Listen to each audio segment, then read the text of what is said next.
Si vous appréciez notre travail, n'hésitez pas à nous soutenir en likant ou en partageant la vidéo ou grâce à notre Utip. Il vous suffit de regarder une publicité de 30 secondes, ce qui nous fait gagner 5 centimes par visionnage. En soi, comme ça, c'est pas grand chose, mais pour nous, c'est beaucoup. Merci de votre participation et bon visionnage. Salut les amis, on se retrouve pour une nouvelle vidéo sur l'univers de Naruto. Cette semaine, encore une fois, nous n'allons pas parler d'un personnage, mais d'une technique qui a donné du fil à retordre à nos protagonistes en les mettant face à des personnes disparues lors de la 4e grande guerre ninja, l'Edo Tensei. Que savons-nous de l'Edo Tensei, mis à part que cette technique interdite a été créée par Tobirama Senju et permet de ressusciter les morts? Pourquoi a-t-elle été créée? Nous allons tenter de trouver la réponse à ces questions dans cette vidéo. Voyons ensemble 5 choses à savoir sur l'Edo Tensei. Origine. Tobirama Senju, le 2e Hokage, est le créateur de la réincarnation des âmes, de l'Edo Tensei. Tobirama créa cette technique non pas pour s'entourer de ninjas morts-vivants au combat, mais simplement pour utiliser la technique enchevêtrement scalaire des parchemins ou Gojo Kibaku Fuda pour les puristes. Une technique qui nécessite l'utilisation de cadavres réanimés afin de ne pas être lui-même touché par sa propre technique. Puis Tobirama la classa comme Kijutsu, technique interdite, et ne la compléta jamais. Ce fut Orochimaru qui s'en chargea, mais Kabuto déclara ensuite la maîtriser comme personne avant lui. Il affirma également que cette technique était la plus grande et la plus puissante de tout le monde shinobi, et qu'elle ne présentait théoriquement aucun risque pour l'utilisateur.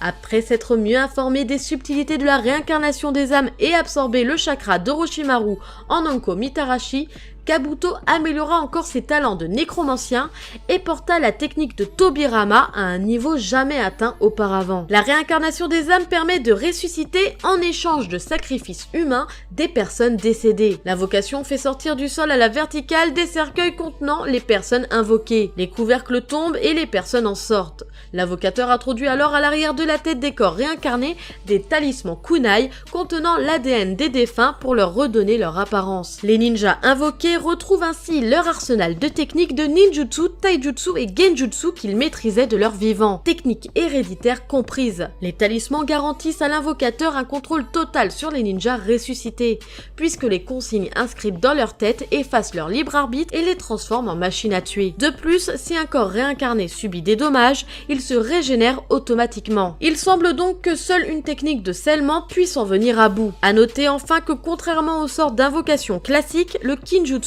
reste actif même après la mort de l'invocateur. Son fonctionnement. Comme la plupart des sorts d'invocation, la réincarnation des âmes repose sur un contrat matérialisé par un rouleau de parchemin. La grande différence est que l'invocateur doit le signer non pas avec son sang, mais avec l'ADN du défunt à ressusciter, ce qui implique de récupérer au préalable du sang ou des tissus du cadavre quitte à profaner des tombes. Ces cellules sont ensuite inscrites dans le rouleau jusqu'au rituel de résurrection, pour lequel le sacrifice d'une personne vivante est obligatoire. L'invocateur devra compléter autant de contrats et de sacrifices humains qu'il veut réincarner de combattants. Une fois les prérequis remplis, le rituel peut commencer. Sous l'effet du chakra de l'utilisateur, les cellules contenues dans le rouleau se répandent sur le sol en un glyphe noir, formant alors un sceau avec en son centre le corps sacrifié qui servira de réceptacle à l'âme réincarnée. Des plaques de poussière et de cendres viennent ensuite se fixer sur lui et lui font prendre l'apparence du défunt ressuscité. Les personnes ainsi invoquées sont reconnaissables par des globes oculaires sombres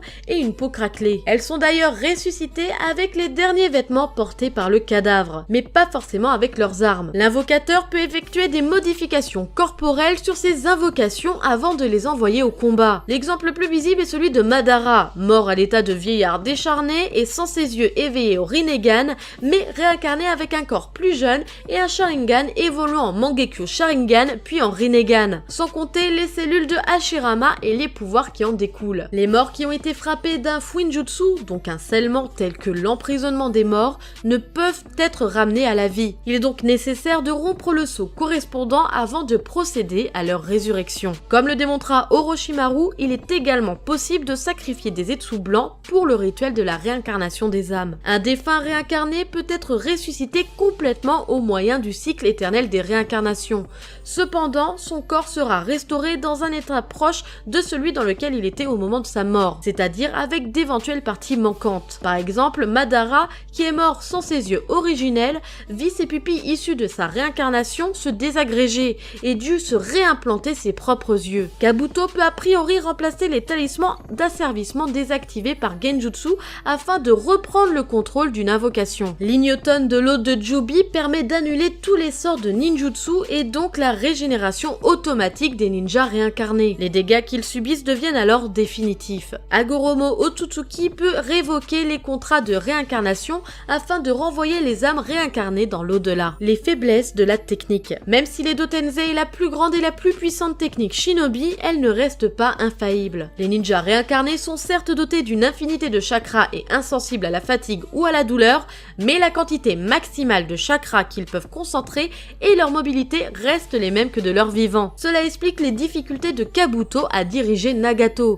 ainsi que les limites atteintes par d'autres combattants ressuscités. Hanzo est paralysé par sa propre toxine, le deuxième Mizukage est affaibli par son clone explosif, Mu perd la moitié de sa puissance en se dédoublant, et les Hokage ne peuvent produire qu'un nombre réduit de clones tout en maintenant le cube aux faces écarlates. Bien qu'un ninja réincarné soit invulnérable aux attaques classiques, il y a plusieurs méthodes pour le neutraliser. Soit de sceller à jamais l'âme de l'individu, ou à défaut son corps, soit de forcer l'utilisateur à rompre la réincarnation, sous genjutsu s'il le faut.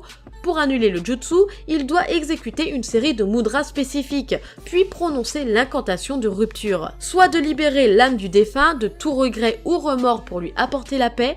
D'après Kankuro, même une technique aussi puissante que la réincarnation des âmes ne suffit pas à éliminer complètement les souvenirs ou les émotions d'une personne. Cependant, il est facile pour l'invocateur de prévenir ce risque en annihilant la conscience du défunt à l'aide d'un talisman de contrôle total. Lorsqu'une âme est libérée de son réceptacle, celui-ci retombe en poussière et en cendres, révélant le corps de la personne sacrifiée lors du rituel. Soit d'utiliser un contresort assez puissant pour supplanter le talisman de l'invocateur, comme le Koto Amatsukami qui permit à Itachi de se défaire de la réincarnation des âmes. Tobi, quant à lui, se servit de récepteurs de chakra pour placer certains défunts sous son contrôle. Enfin, il existe une faille dans le contrat d'invocation lui-même. Si le ressuscité connaît les sauts adéquats, il peut rompre lui-même le contrat qui le lie à son invocateur, ce qui signifie que le combattant réincarné se retrouvera libre et hors de contrôle, avec un corps immortel et un chakra illimité. Madara est la seule personne à avoir exploité cette faille. Les grands absents. Lors de la publication de la série, au moment où la liste des ninjas ressuscités était annoncée à chaque chapitre,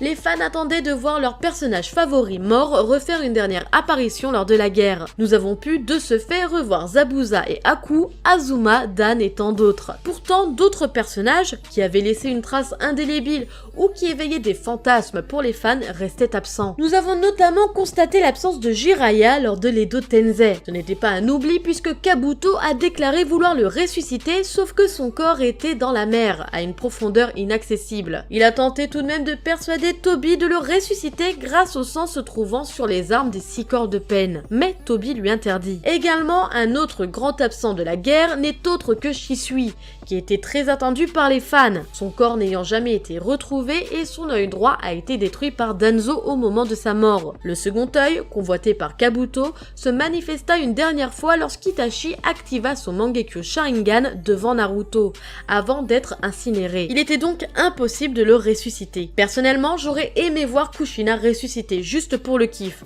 car honnêtement, elle n'aurait rien apporté de plus à l'histoire. Et vous ? Quel personnage auriez-vous aimé voir ressusciter lors de la 4e Grande Guerre Ninja? Je vous attends dans les commentaires. Anecdote. Pour terminer cette vidéo, je vais vous partager quelques anecdotes autour de l'Edo Tensei. Dans le bouddhisme japonais, le mot Edo, signifiant littéralement terre impure, désigne le monde normal dans lequel vivent les gens qui n'ont pas reçu l'illumination et n'ont pas encore échappé aux pensées nocives qui les font souffrir. Le mot Tensei se traduit à la fois par réincarnation et résurrection. En effet, lors du rituel de la technique, l'âme du défunt se réincarne dans le corps de l'individu sacrifié, et le ninja invoqué est ressuscité depuis le monde des morts. Lorsque Kabuto expliqua à Tobi comment mettre fin à la réincarnation des âmes, il lui indiqua une fausse combinaison de signes. Les globes oculaires des ninjas réincarnés apparaissaient blancs dans les premiers épisodes de l'anime. Ce n'est que dans les épisodes de Shippuden que cette erreur a été corrigée. Dans l'épisode 316 de l'anime, Kabuto fait invoquer par Torune un bataillon de ressuscités en misant davantage sur le nombre, plusieurs dizaines de ninjas environ,